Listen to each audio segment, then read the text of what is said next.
Hi, ಎಂತ ಗೊತ್ತಾ, ನಿನ್ನೆ ಮಧ್ಯಾಹ್ನದಿಂದ ನಮ್ಮ ರಾಜ್ಯದಲ್ಲಿ ಎಲ್ಲರ ಬಾಯಲ್ಲೂ ಒಂದೇ ಮಾತು, ಅವ್ರ ಮಂತ್ರಿ ಆದರು, ಇವ್ರ ಮಂತ್ರಿ ಆದರು, ಅವ್ರಿಗೆ ಅವಕಾಶ ಸಿಗಲ್ಲ, ಇವ್ರಿಗೆ ಅವಕಾಶ ಸಿಗಲ್ಲ ಅಂತ. ಆದರೆ ಕಾಮನ್ ಮ್ಯಾನ್ ಆಗಿರೋ ನಾ ಏನು ಹೇಳೋದು ಅಂದರೆ, ನನ್ನ ದೇಹ ಅನ್ನೋ ಸರ್ಕಾರದಲ್ಲಿ ನನ್ನ ತಲೆನೇ ಮುಖ್ಯಮಂತ್ರಿ, ಹೃದಯನೇ ಉಪಮುಖ್ಯಮಂತ್ರಿ, ಕಣ್ಣುಗಳು ಗೃಹ ಮಂತ್ರಿ, ಬಾಯಿ ವಾರ್ತಾ ಮಂತ್ರಿ, ಮೂಗು ಸಹಕಾರ ಮಂತ್ರಿ, ಕಿವಿಗಳು ಕನ್ನಡ ಮತ್ತು ಸಂಸ್ಕೃತಿ ಮಂತ್ರಿ, ಕೈಗಳು ಕಾರ್ಮಿಕ ಮಂತ್ರಿ ಮತ್ತು ಕಾಲು ಸಾರಿಗೆ ಮಂತ್ರಿ. ಈ ದೇಹ ಅನ್ನೋ ಸರ್ಕಾರದಲ್ಲಿ ಇನ್ನೊಂದಷ್ಟು ಅಂಗ ಇಲಾಖೆಗಳಿವೆ. ಆ ಅಂಗ ಇಲಾಖೆಗಳೆಲ್ಲ ಮುಖ್ಯಮಂತ್ರಿಗಳ ಹಿಡಿತದಲ್ಲೇ ಇರಬೇಕು.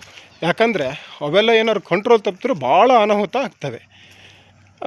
ಈ ಆರೋಗ್ಯದ ಸಮಸ್ಯೆ, ಅದು ಇದು ಕಿರಿಕಿರಿ, ಬದಲಾದ ವ್ಯವಸ್ಥೆಗಳು, ಮಳೆ ಬಿಸಿಲು, ಇವುಗಳ ನಡುವೆ ಈ ದೇಹ ಅನ್ನೋ ಸರ್ಕಾರನ ನಿಭಾಯಿಸ್ಕೊಂಡು ಕಾಪಾಡಿಕೊಂಡು ಬೀಳದಿದ್ದಂಗೆ ನೋಡ್ಕೊಳ್ಳೋದು ಭಾಳ ಕಷ್ಟ. ಅದ್ರ ನಡುವೆ ಅವ್ರ ಮಂತ್ರಿ ಆದರು, ಇವ್ರ ಮಂತ್ರಿ ಆದರು, ಅವ್ರಿಗೆ ಅವಕಾಶ ಸಿಗಲ್ಲ, ಇವ್ರಿಗೆ ಅವಕಾಶ ಸಿಗಲ್ಲ ಅಂತ ಎಲ್ಲರಿಗೂ ಚಿಂತೆ. ಹಬ್ಗೊಟ್ಟರು.